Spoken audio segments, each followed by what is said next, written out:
I think that AI is going to prove a very important and integral part of differentiation more than anything else.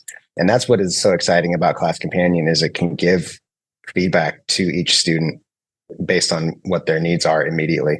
And there's no better feedback than immediate feedback.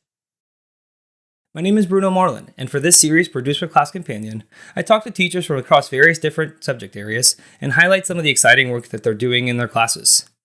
Most recently, I got to talk to Sean Stanhill, who teaches in Incheon, South Korea at the Cheongna Dalton International School. He really emphasized how he likes using the Class Companion rubrics to adapt to the rubrics that he had already made for his curriculum. Here's a little bit of our conversation. We're a standards-based grading school.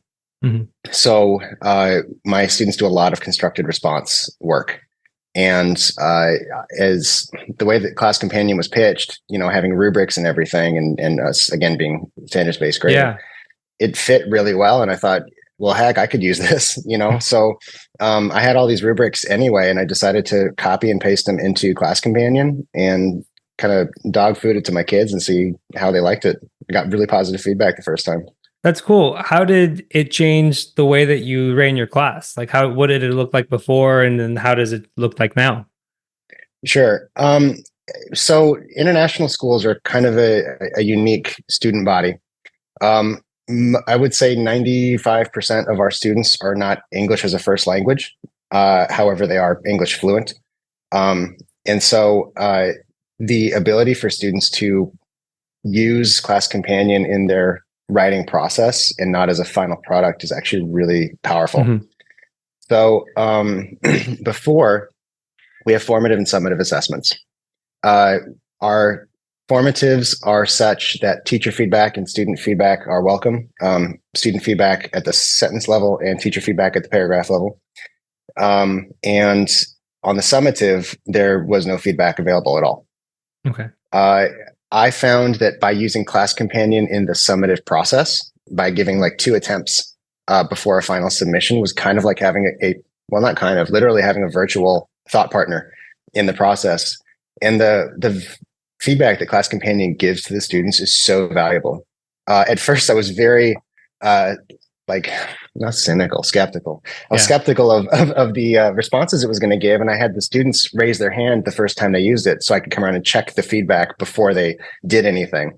Yeah. So I was like, I need to be the guardian on this, right? I need to be the human in the loop. So I started going around and making sure the comments were appropriate and valuable. And by I think the 3rd time we started using them, like, it's fine, just use it.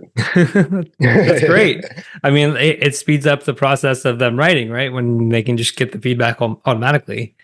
Yeah, and the feedback itself too. I was so impressed with how targeted it was for the standards they were related to, mm-hmm. but how it kept the rigor on finding the actual items within the writing that needed adjustment. It kept that rigor on the student, and that was really powerful, I thought. Even though Class Companion was started as a tool for AP classes, I think they're really trying to show everyone like you can use this at any level. And that's not just high school, not just AP classes, but you said that it's impactful even at the 6th and 7th grade levels, right? The kids love it. And, I think it's a lot easier for them to show their work to a bot than it is to each other, especially for the students who are less confident in their writing. And so it actually suits the purpose of that feedback virtual thought partner, like, really nicely. Yeah. And the most common assignment that you give to them as part of the summative, are they writing the full paragraph, or they're just writing like one sentence? What kind of responses are you expecting out of them? These are 5-paragraph essays. Okay. So the entire essay is getting graded. Yeah.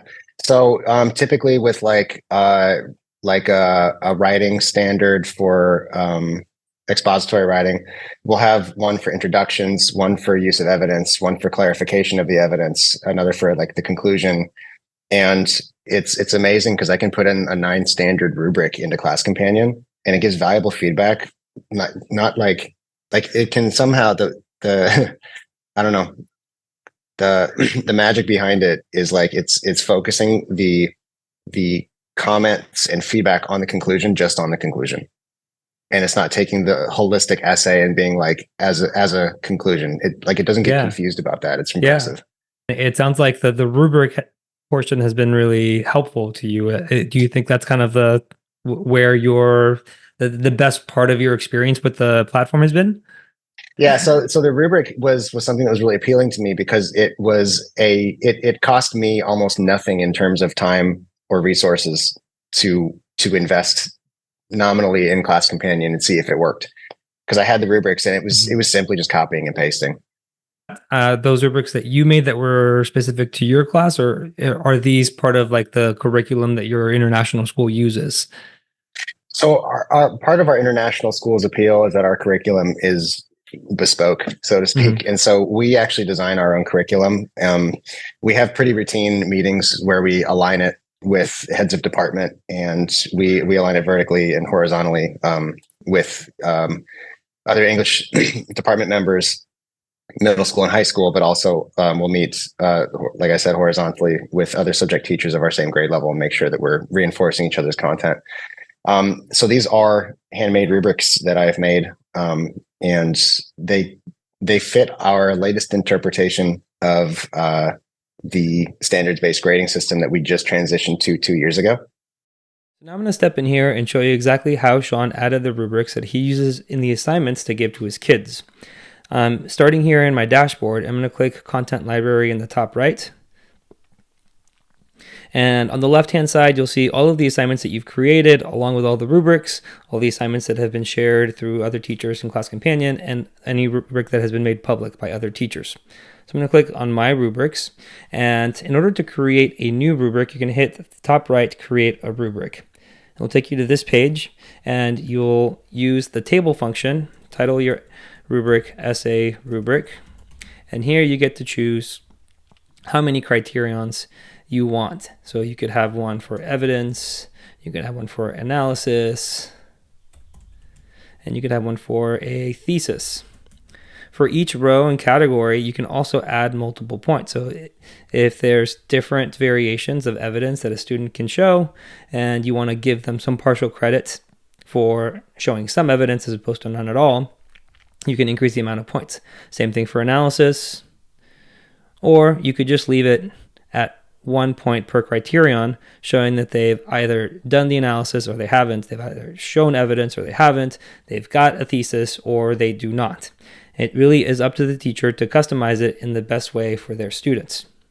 So I'm going to go back and show you exactly what Sean's rubric looks like. I've already copied and pasted it. He's got 2 sets of criteria, evidence and analysis, and he gives 4 points for each of the different criteria. Again, his students are going to be able to get some partial points based on the amount of evidence that they provide, and also some partial points based on the analysis that they have in their essay. So now that I've got my rubric complete, I've saved it, I'm going to go back to my dashboard and into the class that I'm going to be assigning an essay to. So I'm clicking on Assignments. You see that my Unit 3 thematic essay is already in here.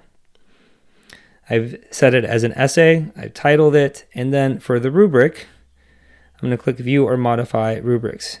Whenever you enter into this drop-down menu, you might have all-purpose essay as your default, but because I've already created an essay that I want to use specifically with my students, I'm going to click on the one that I've created, Thematic Essay Rubric.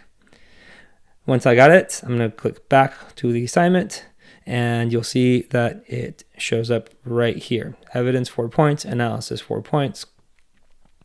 And I've typed in the essay question about the book that Sean's students are reading.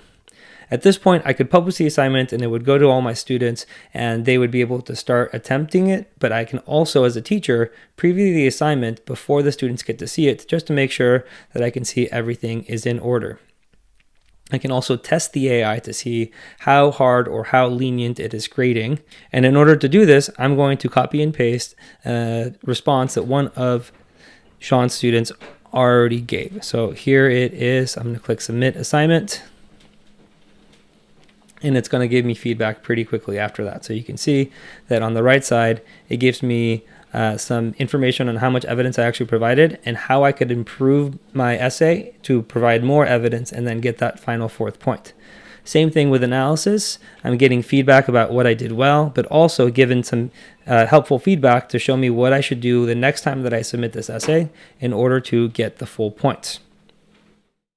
actually say that the biggest improvement that I've seen is they're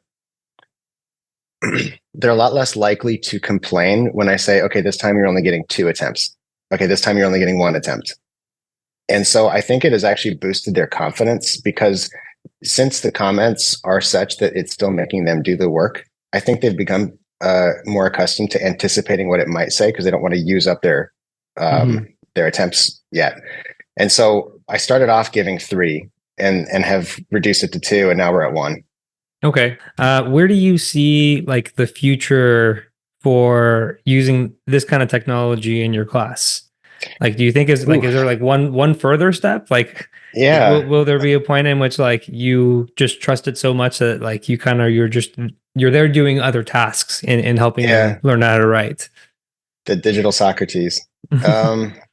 We as a generation, you and I grew up in the age where we knew that things could be photoshopped, and now I think we're going into an age where text could be just as manipulated, right? Once we get past that kind of that skeptical issue and we get out of this uncanny valley piece, I think that AI is going to prove a very important and integral part of differentiation more than anything else. And that's what is so exciting about Class Companion, is it can give feedback to each student based on what their needs are immediately. And there's no better feedback than immediate feedback.